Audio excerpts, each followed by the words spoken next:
주님께서 여러분과 함께 또한 사제의 영과 함께 마르코가 전한 거룩한 복음입니다. 주님 영광 받으소서.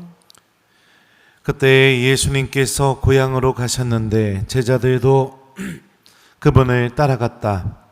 안식일이 되자 예수님께서는 회당에서 가르치기 시작하셨다. 많은 이가 듣고는 놀라서 이렇게 말하였다. 저 사람이 어디서 저 모든 것을 얻었을까? 저런 지혜를 어디서 받았을까? 그의 손에서 저런 기적들이 일어나다니. 저 사람은 목수로서 마리아의 아들이며 야고보, 요세, 유다, 시몬과 형제간이 아닌가? 그의 노이들도 우리와 함께 여기에 살고 있지 않은가? 그러면서 그들은 그분을 못마땅하게 여겼다. 그러자 예수님께서 그들에게 이르셨다. 예언자는 어디서나 존경받지만 고향과 친척과 집안에서만은 존경받지 못한다. 그리하여 예수님께서는 그곳에서 몇몇 병자에게 손을 얹어서 병을 고쳐주시는 것밖에는 아무런 기적도 일으키실 수 없었다. 그리고 그들이 믿지 않는 것에 놀라셨다. 예수님께서는 여러 마을을 두루 돌아다니시며 가르치셨다. 주님의 말씀입니다. 그리스도님 찬미합니다.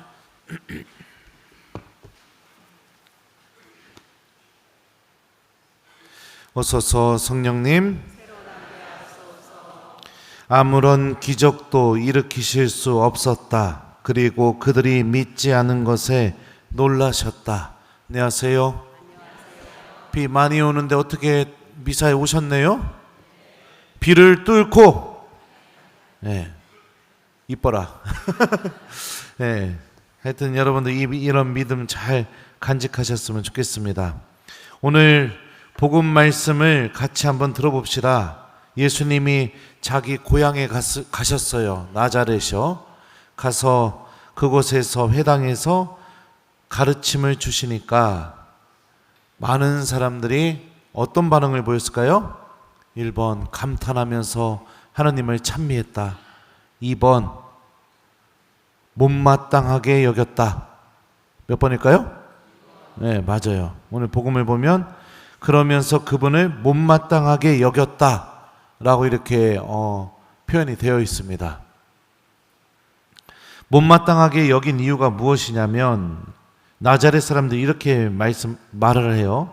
저 사람은 목수로서 마리아의 아들이며 야고보, 요세, 유다, 시몬과 형제간이 아닌가? 그의 누이들도 우리와 함께 여기에 살고 있지 않은가?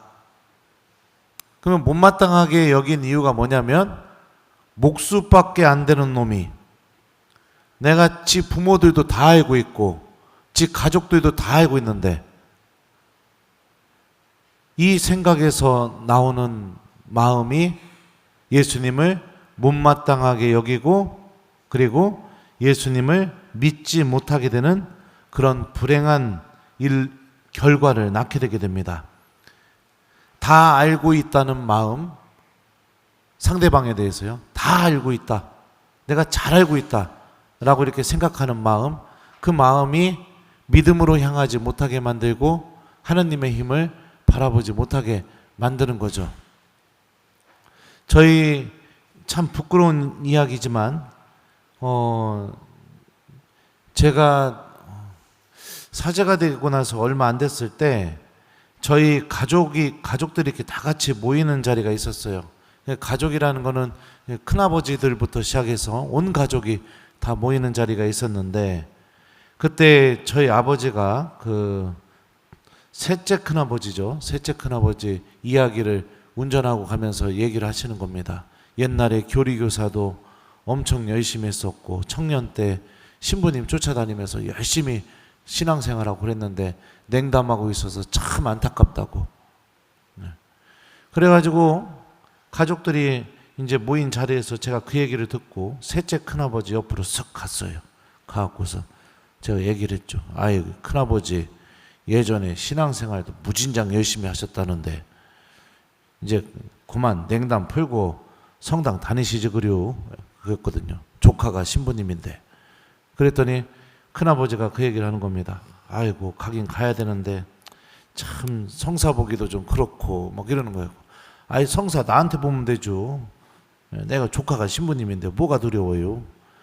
그랬더니 옆에서 그 소리를 듣고 있던 둘째 큰아버지가 큰 소리로 뭐라고 하냐면 가족들 사이에서 하지 말아야 될 말이 있어. 정치 이야기, 종교 이야기. 그랬더니 또 냉담하고 있던 작은 아버지까지 거기에 가세해가지고선 정치 이야기는, 종교 이야기는 절대 집안에서 얘기해서는 안 되는 거라고, 가족을 분란으로 일으키는 거라고 막 저한테 뭐라고 하더라고요. 그래서 아무것도 하지 못했죠. 그러다가 한참 뒤에 고모가 돌아가셨습니다. 저희 고모가. 근데 제 가족 중에서 유일하게 저에게 신부님이라고 불러주는 고모였어요. 다른 가족들은 다 이름을 부르고 그랬습니다. 그래서 제가 최신부님 천미사 때 그 최신부님 가족들 다 있는 앞에서 제가 그랬어요. 우리가 이렇게 사랑하는 사제이니 이제부터 반말하지 말라고, 최신부님한테 이름 부르지 말라고. 제가 그렇게 했던 이유가 다 있습니다. 그래서 고모가 돌아가셔서 장례 미사를 제가 이렇게 드리면서 강론 때 그 얘기를 했어요. 우리 가족 중에 유일하게 나를 사제로 봐주고 있는 우리 고모가 돌아가셔서 이제 누가 나에게 신부님이라고 불러줄지 참 마음이 아프다고. 고모가 하느님 나라 간 거는 참 기쁘지만 이제 가족 중에 나를 사제로 봐주는 사람이 없으니 참 마음이 아프다고. 그리고 나서 미사가 딱 끝났더니 둘째 큰아버지, 셋째 큰아버지, 작은아버지 다 저한테 오시더니 뭐라고 한지 알아요? 신부님. 왜 이런 일이 벌어질까요? 아기 때부터 다 알고 있으니까. 다 알고 있으니까 가족들 눈에는 그냥 조카로만 보이지 사제로 보이는 게 아니에요.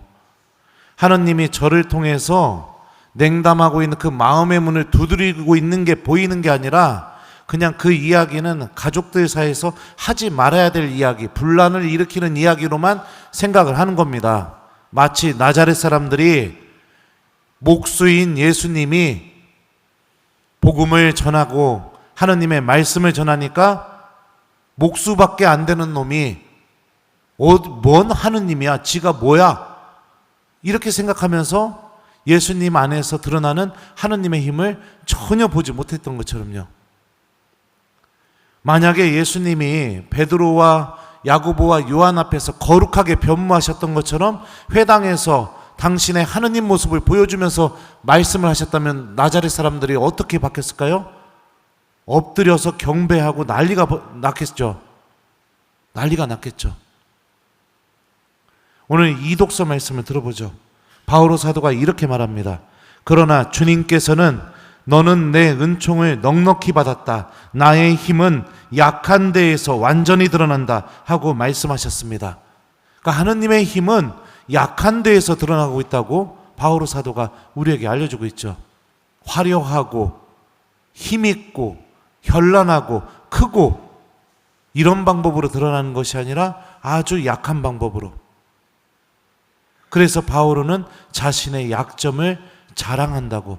내 약점이 있기 때문에 그 약점을 통해서 내가 하느님께 의지하게 되고, 그 약점 때문에 내가 기도하게 되고, 그 약점 때문에 내가 하느님을 버리지 못하고 떠나지 못하게 되고, 나에게 있는 그 약점 때문에 이 약점을 자랑한다고 바오로는 그렇게 이야기합니다. 왜요? 그것 때문에 하느님을 붙잡고 있게 되니까요. 사랑하는 우리 교회 여러분들, 잘 안다고 생각하는 거, 다 알고 있다고 생각하는 거, 어떤 관계든지 우리가 그런 마음으로 누군가를 대하게 되면은요, 더 이상 보이지가 않고 들리지가 않습니다. 그 사람 안에 담겨있는 진실도, 그 사람 안에 갖고 있는 진짜 마음도, 또 하느님과의 관계에서도 마찬가지예요. 하느님이 지금 나에게 무엇을 원하시는지, 어떤 일을 하시려고 하는지 이런 것도 하나도 보이지 않아요. 왜요? 내가 다 알고 있다고 착각하고 있으니까 보이지가 않는 겁니다. 그냥 내가 생각하는 그 틀 안에서 변화되지도 않고 바뀌지도 않고 그냥 그대로 믿음을 통해서 주님을 따라가는 삶을 신앙생활이라고 부르는데, 따라가다 보면 어떤 일이 벌어져요?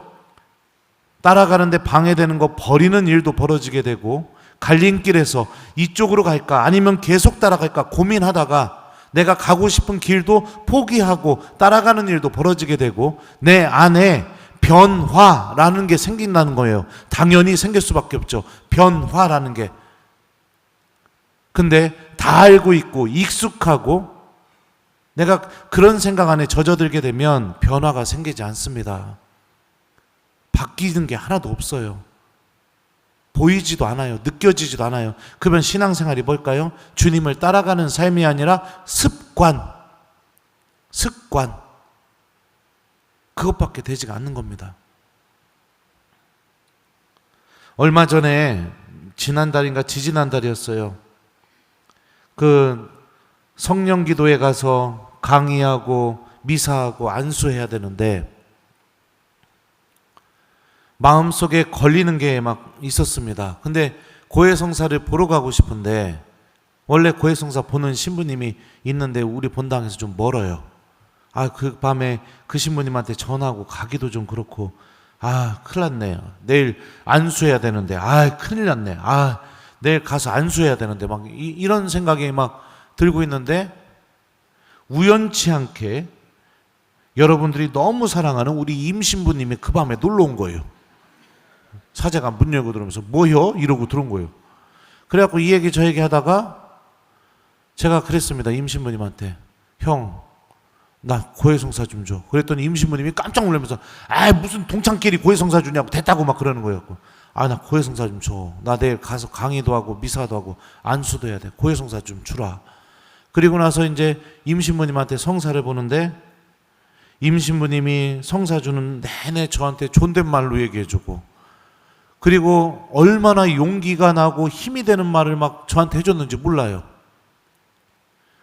저는 그날 성사 보고 나서 막 임신부님한테 너무 고맙다고 막 이러고, 형 나 내일 그러면 나 가서 이렇게 잘하고 와야 되는데 나 안수도 좀 해줘. 그랬더니 임신부님이 안수까지 이렇게 사제관에서 해줬었습니다. 동기끼리 뭔 고해성사야. 이 생각을 여러분들 따라갔다면 하느님이 임신부님 통해서 저에게 베풀어 주시는 은총을 전혀 체험할 수가 없었겠죠. 동기니까 서로 다 알고 있는데 뭔 고해성사야. 잘 알고 있다는 생각, 이게 얼마나 위험한지를 알 수 있죠. 우리가 이런 것들을 허물기 시작하게 될 때 하느님께서 우리 안에서 일으키시는 기적과 은총을 바라볼 수 있게 됩니다. 사랑하는 우리 교회 여러분들, 신앙생활이 변화도 없고 기쁨도 없고 아무 느낌도 없다면 여러분들 어떻게 기도하고 있고 어떻게 하느님을 믿고 있는지 곰곰이 잘 생각해 보십시오. 기도가 습관이 된 건 아니신지요? 미사가 습관이 된 게 아니신지, 내가 듣고 있는 사람인지, 들은 말씀을 실천하고 있는 사람인지, 내 입에서 나가는 기도말에 내 믿음을 담아서 기도하고 있는지. 예를 들면은 여러분들 우리 성모성 한 번만 생각해 봅시다. 은총이 가득하신 마리아님 기뻐하소서. 주님께서 함께 계시니 여인 중에 복되시며 태중의 아들 예수님 또한 복되시나이다. 이 부분만 여러분들 곰곰이 내가 믿음을 담아서 고백한다고 하면은요, 엄청난 사실을 지금 내가 하느님 앞에서 고백하는 것과 같아요. 성모님이 은총이 가득하시다고 내가 찬미하는 거죠. 성모님 안에 계시는 예수님도 복되시다고 내가 주님께 행복선언을 하고 있는 거죠. 천주의 성모 마리아님, 이제와 저희 죽을 때 저희 죄인을 위하여 빌어주소서. 나 죽을 때 나뿐만 아니라 모든 죄인들을 위해서 성모님 기도해 주십시오.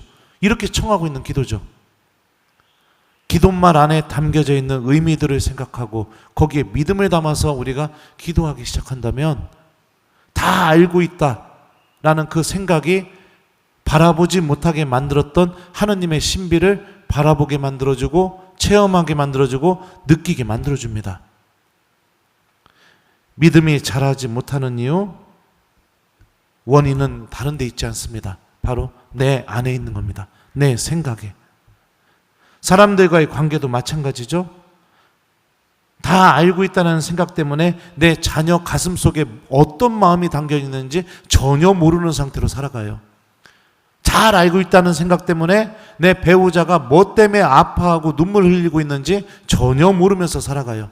같이 있으면서 외롭습니다. 같이 있으면 공허해요. 같이 있는데도 아무것도 느끼지 못해요. 그 안에 뭐만 채우고 있어요? 비난, 원망, 심판, 단죄, 미움, 막 이런 것만 다 채우면서 살아가요. 왜 그럴까요? 잘 알고 있다는 생각 때문에. 다 알고 있다는 거 하는 생각 때문에. 그러기 때문에 보이지도 들리지도 않는 겁니다. 하느님의 힘은 약한 데서 드러나게 되고요. 너무나도 약하고 보잘것없는 우리들의 일상 안에서 하느님의 힘이 드러나고 있고요. 우리들이 잘 알고 있다고 생각하는 그 관계 안에서 하느님의 힘은 다 드러나고 있습니다. 보이지 않는다면 문제는 나에게 있는 거죠.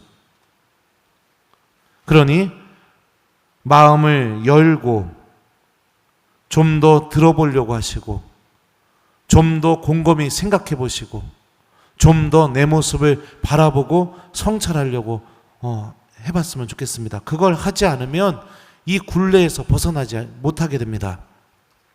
오늘 일독서 말씀도 들어보죠. 주님께서 에제키엘 예언자에게 이렇게 말씀하십니다. 사람의 아들아, 내가 이스라엘 자손들, 나를 반역해온 저 반역의 민족에게 너를 보낸다. 그들은 저희 조상들처럼 오늘까지 나를 거역해왔다. 얼굴이 뻔뻔하고 마음이 완고한 저 자손들에게 내가 너를 보낸다. 하느님 왜 그러실까요? 자기를 반역하는 민족에게, 오늘날까지 자기를 거역하고 있는 민족에게, 얼굴이 뻔뻔하고 마음이 완고한 저 사람들에게, 보내봤자 소용도 없는 사람들에게 왜 다시 예언자를 보내실까요? 왜 그러실까요 도대체? 포기하지 못하니까. 포기할 수가 없으니까. 끊임없이 두드리고 끊임없이 듣지 않는다고 해도, 변화가 없다 하더라도 끊임없이 당신의 말씀을 이야기하셔서 붙잡고 싶으시니까요.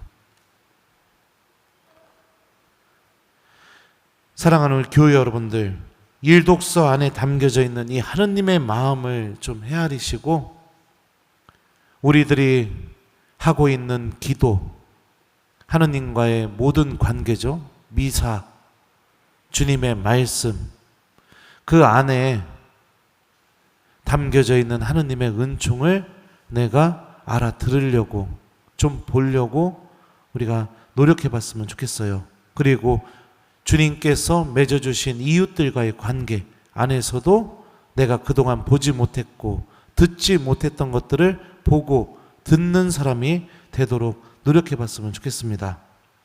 방법은 하나밖에 없습니다.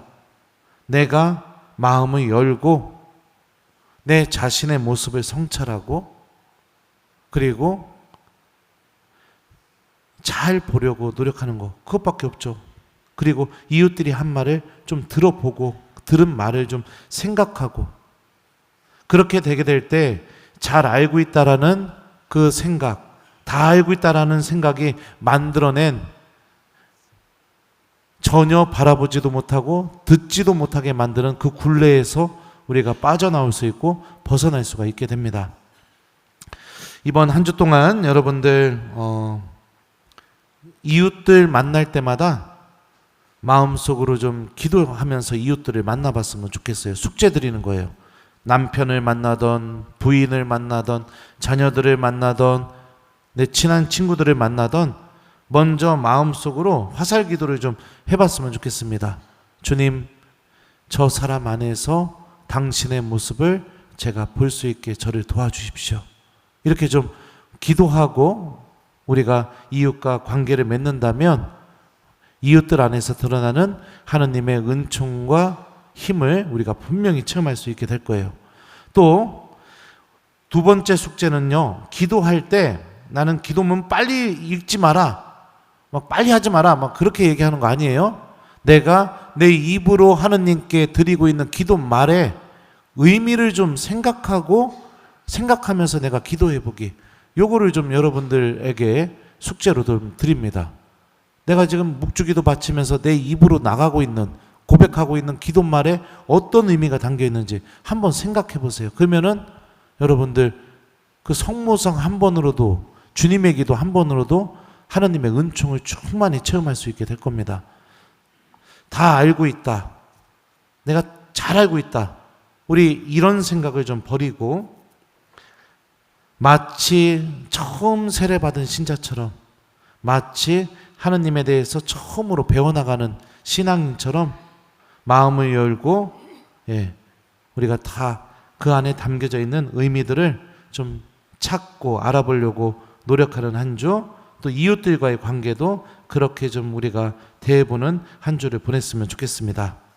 믿음이 우리 안에서 자랐으면 좋겠어요. 우리 마음이 나자렛 회당이 되어서 예수님이 아무 기적도 일으킬 수 없는 그런 불행한 장소가 되지 않았으면 좋겠습니다. 아무런 기적도 일으키실 수 없었다. 그리고 그들이 믿지 않는 것에 놀라셨다. 아멘.